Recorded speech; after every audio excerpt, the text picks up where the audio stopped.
My first guest is Congressman Paul Tonko from New York. He's a good friend of the Hill. He sits on the Congressional Task Force on Alzheimer's disease, and he's made Alzheimer's care a legislative priority of his. Representative Tonko, great to see you again. Thanks so much for joining us.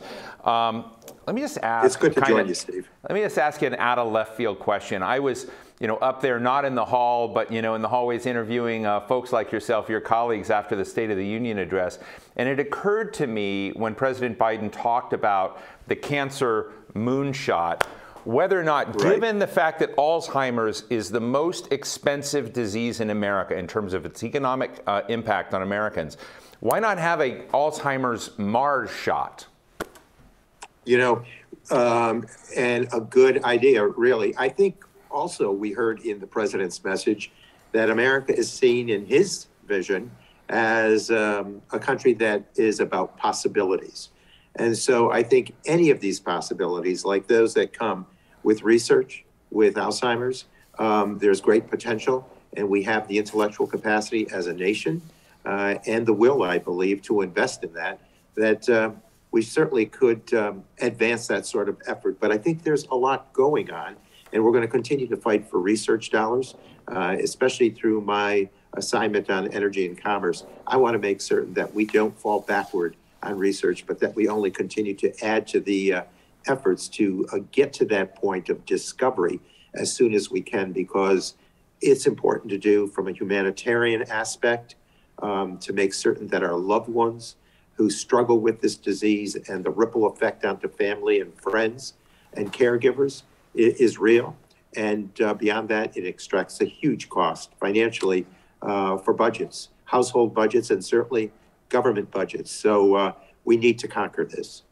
Let me ask you, Paul, later in the program, I'm going to be talking to a lot of my friends, because I've been doing conversations on Alzheimer's now, it seems, for decades. And one of my good friends, George Vredenberg, who's been at this for a long time, as you know, is going to be in this. And I guess the questions I'm going to have for a certain number of people is, are we at an inflection point in your gut? Or is this, we have a lot of resources in this. Maybe we need more. We have a lot of science focused on it. The president talked about an ARPA-H, bringing folks in. We have a lot of efforts around therapies and patient support and trying to change the dynamics for those living with dementia.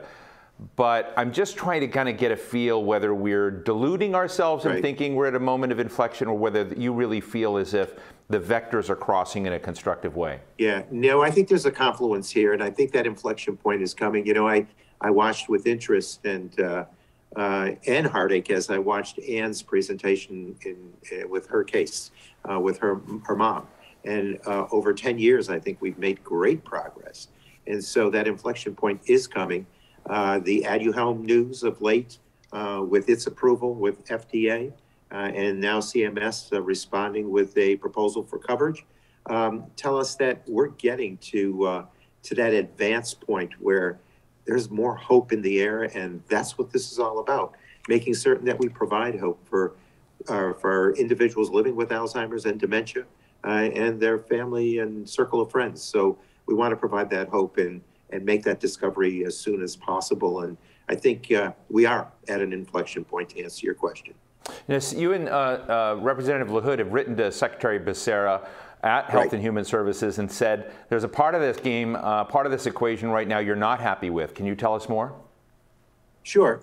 My friend and colleague, Congressman LaHood from Illinois, a Republican, and myself as a Democrat, offered a bipartisan letter over to HHS and expressing concern that there needs to be perhaps alternatives, so that the proposal would evaluate other ways to make certain that we provide better outreach. My concern is that here we have an FDA approval that is met with the efficacy and safety standards, but that coverage may limit it to a very few. With the coverage with evidence development requirements, there might be a lack of access. It might be restricted to folks who are in proximity of these testing opportunities, or who have the affordability.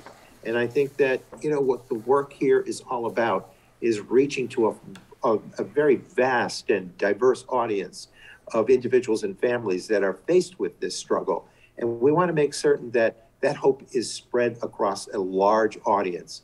My concern with the coverage with evidence development is that it may restrict that and may create a precedent so that as you have this grouping, all of these efforts, these successes or trial runs going forward are going to be grouped in a way that will provide these restrictions and not allow for its benefits and its hope to be realized. What do you think are some of the other missing planks as you look at it from a public policy perspective?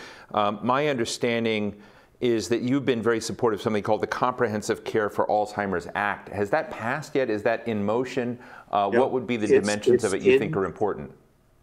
Right. We introduced it this year, and in this session, I should say. And, we're garnering support. We're getting sponsors and making certain that as we go forward, that we provide for the kind of solid response to this effort, to this illness. It's important for us to, I believe, provide for a comprehensive strategy. We have to keep in mind, Steve, that 95%, it's estimated, of individuals with dementia have one or more other chronic conditions. And that might include hypertension or heart disease or diabetes.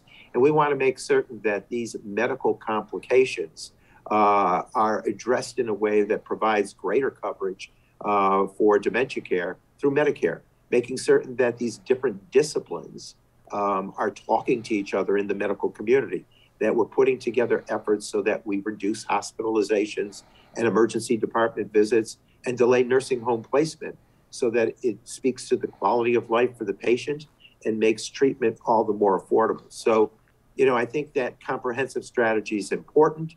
We look at the millions of Americans who are faced with these struggles, and I think it's time for us to really provide for that coordination of care in a more holistic and collaborative model. Look, I'm not one who believes, I used to work as a staff member in the Senate, and I used to be uncomfortable when sometimes we would engage support in health advocacy efforts because of the personal stories our member had or the connection.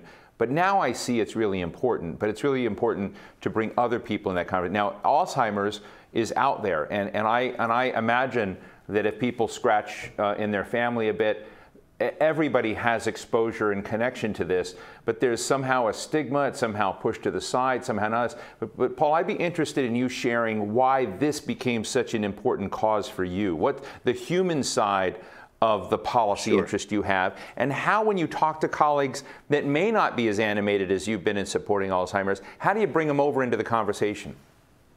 I think in one word, storytelling. My connection to this is through family and friends who have faced this challenge. And you really seem to lose your loved one. They become someone else. And you also then mourn twice, when they're first diagnosed and then with their physical passing. And so I share stories. I think it's the best way to advocate for the reforms we need, for the resources we require. I think those efforts are the best. And again, if that doesn't reach from a humanitarian effort, if you can't reach them in that compassionate or empathetic model, then move to the price tag. And we have to do something to go forward and conquer this with huge investments up front to save us as we go down the road. When I first got involved with carrying a lot of legislation for the Alzheimer's Association, which I totally respect, their leadership, their volunteers, their ambassadors. But I got involved with that effort, and we were able to successfully achieve a push for the Alzheimer's Accountability Act, Steve. And that act enabled us to get a good clinical response for a budget that was created for us to respond to this disease. What we did was make certain that it was clinicians' numbers and not those coming from political forces that put that budget together with a goal of 2025. Now, we've made great strides. We've had those benefits of a clinical budget, but we have a lot farther to go. We've done a lot of legislation that, again, involves the families, the ambassadors of Alzheimer's Association reaching to us and sharing with us. And I think some of the strongest impact comes from early diagnosed individuals who will reach out to you and share with you what they have lost in the early stages. And that heart-wrenching exchange can't help but reach the individual that has the role of fighting for legislation and putting together a federal budget as a response. Listen, just back to this CMS question that you've written about. I have tried this last week to find people on the other side of this argument. If anybody's there, send me a note. I haven't found a single person or an institution that thinks this decision is a smart one in terms of the divisiveness of the payment direction at this important moment. At the first time in 19 years, you have a drug that's provisionally approved.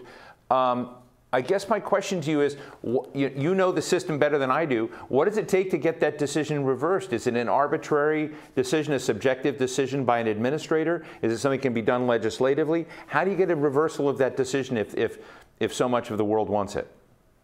Right. Well, combating the amyloids that are the core focus here in terms of treatment for Alzheimer's is important. And I think some of the early legislation now, or the development of early pharmaceuticals here with the Biogen effort for the beginning's sake here, I think that, with their process coming up in mid-April, where they're going to make a final decision, we want to make certain that every voice is heard here in terms of concern. And again, it's the audience of participation, the audience of health that will be realizing the benefits of this drug, and then the precedent setting. So I think most people understand that they want hope to be stretched to as many individuals as possible, and they want to make certain that, with the approval of FDA, that there's a good way to address accessibility and affordability. And this is about coverage. I think people understand that the coverage issue is important, as is that FDA step in the process of determining efficacy and safety. Yeah, well, look, you have our great thanks, as always, for coming to talk to us about important policy issues. This is our first time on this topic. You discussed so many other issues in your world. But Paul Tonko from Ohio, thank you so much. Member of the Congressional Task Force on Alzheimer's disease. Thank you so much for joining us today. My pleasure, Stephen. Thank you for your good work.